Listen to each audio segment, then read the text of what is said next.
అవసరమైతే రేస్ కోర్సును బయటకు తరలిద్దాము. సిటీ బయటకు రేస్ కోర్సు తరలిస్తే మలక్పేటలో 150 ఎకరాలు 200 ఎకరాలు ఉంది. ఈ పేదోళ్ళందరికీ అందులో ఇల్లు కట్టిద్దాము.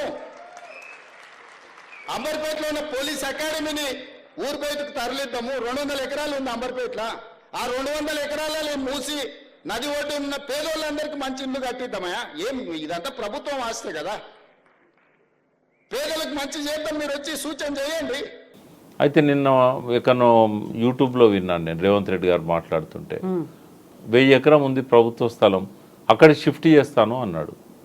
అని అనుభవం తెలుసుకోవాలి ఆయన. ఏంటంటే చంద్రబాబు నాయుడు నందనవనం అనే ప్రాజెక్టు పెట్టి మూసి పక్కనున్న స్లమ్స్ అన్నిటిని కూడా వనస్థలపురం దగ్గరికి ఎక్కడికో తరలించాలని చూస్తే పోలేదు ఎవరు. లాస్ట్కి అది కాలనీ తలగబడిపోయింది. 20 ఏళ్ళ కింద సంగతి.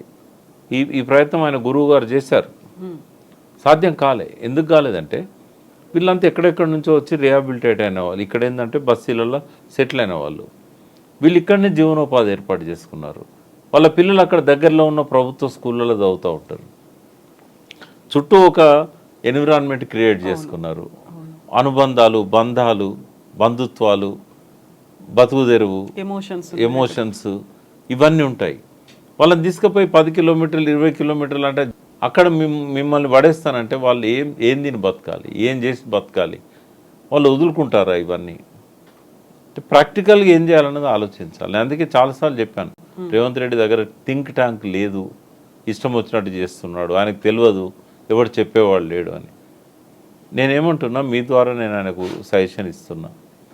మూసి పరివాహక ప్రాంతంలో ఏ ఏరియాలో ఉన్న స్లమ్స్ని, ఏ ఏరియాలో ఎఫ్టీఎల్లో కానీ బఫర్ జోన్లో ఉన్న వాళ్ళని కానీ వాళ్లకు రిహాబిలిటేషన్ ఫస్ట్ ఏర్పాటు చేయి. 2 బెడ్రూమ్ హౌసెస్ ఫస్ట్ కట్టిన తర్వాత గౌరవంగా వాళ్లకు ఆ పేపర్స్ కీస్ ఇచ్చి వాళ్ళని ప్రభుత్వ ఖర్చుతో అందులో తరలించు. ఎక్కడెక్కడ చేయొచ్చు? ఫస్ట్ ఏంటంటే రేస్ కోర్స్ 35-36 ఎకరాల స్థలం, 37 ఎకరాలు ఏముంది. వాళ్ళు చాలా రోజుల నుంచి ప్రభుత్వాన్ని అడుగుతున్నారు, మాకు బయట ఎక్కడన్నా స్థలం చూపెట్టినట్టయితే ఇది ఇచ్చేస్తామని. ఎంత విలువైన స్థలం అమ్మా, 20 కోట్లు పెట్టిన ఎకరం దొరకదు. సురేందర్ రెడ్డి గారు, సురేందర్ రెడ్డి గారు దాని ఆయన ఆధ్వర్యంలో ఉంటుంది ఆ రేస్ కోర్స్ లాస్ట్ 40-50 ఇయర్స్ నుంచి.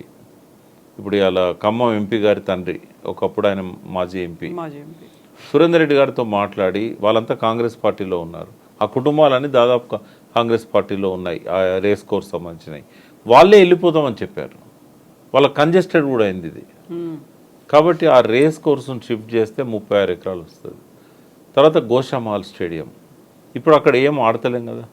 గోషామాల్ స్టేడియంలో ఎవరేం ఆడతలేరు. గోషామాల్ స్టేడియం మొత్తాన్ని కూడా రీహాబిలిటేషన్ వాడచ్చు.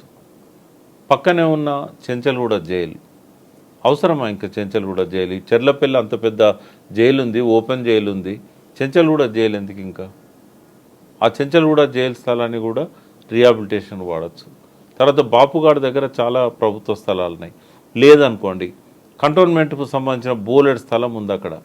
ఏది ఆడ ఉన్న వాళ్ళ సైనికుల కంటే కూడా, వాళ్ళ అవసరాల కంటే కూడా 100 ఎకరాలు మేడిపట్నం దగ్గర కానీ, లంగరౌజ్ దగ్గర కానీ, కంటోన్మెంట్ అక్కడే కాకుండా ఇక్కడ కూడా వాళ్ళ స్థలాలు ఉన్నాయి. నువ్వు అక్కడ వాళ్ళని అడిగి 10 ఎకరాలు తీసుకో అంటే, రైట్ ఫ్రమ్ బాపుగాడ్ దగ్గర నుంచి నాగోల్ దాకా నీకు ప్రభుత్వ స్థలాలు విస్తృతంగా ఉన్నాయి. ఎక్కడ రిహాబిలిటేట్ చేయాలనో అక్కడనే చేయి. ఎక్కడ నువ్వు ఎవాక్యువేట్ చేస్తున్నావో పక్కనే చేయి. 1 కిలోమీటర్ అంటే పోతారు, కానీ 25-30 కిలోమీటర్లు ఎట్లా పోతారు వాళ్ళు? తర్వాత ఈ రోజు వాళ్ళను గుడిసెల నుంచి ఖాళీ చేయించాల్సిన అవసరం ఏంది? ఐదర్ నీకు అటెన్షన్ డైవర్ట్ చేయడానికన్నా వాళ్ళ మీద ఫోకస్ అన్నా చేస్తుండొచ్చు, లేదా ఎవరైనా నిన్ను అక్కడ మా కార్పొరేట్లకి స్థలం ఇవ్వమని చెప్పి ఎవరైనా తరుముతుండొచ్చు. వరల్డ్ బ్యాంక్ ఏమన్నా నీకు వాళ్ళందరిని ఎవాక్యువేట్ చేస్తే లోన్ ఇస్తానని చెప్పిందా? సో ఒక ముఖ్యమంత్రి ప్రజల యొక్క ప్రయోజనాలు, సంక్షేమం చూడాల్సిన మనిషి సుందరీకరణ కోసం ప్రజలను ఆగం చేయడం కానీ, గోసపెట్టుకోవడం కానీ కరెక్ట్ కాదు.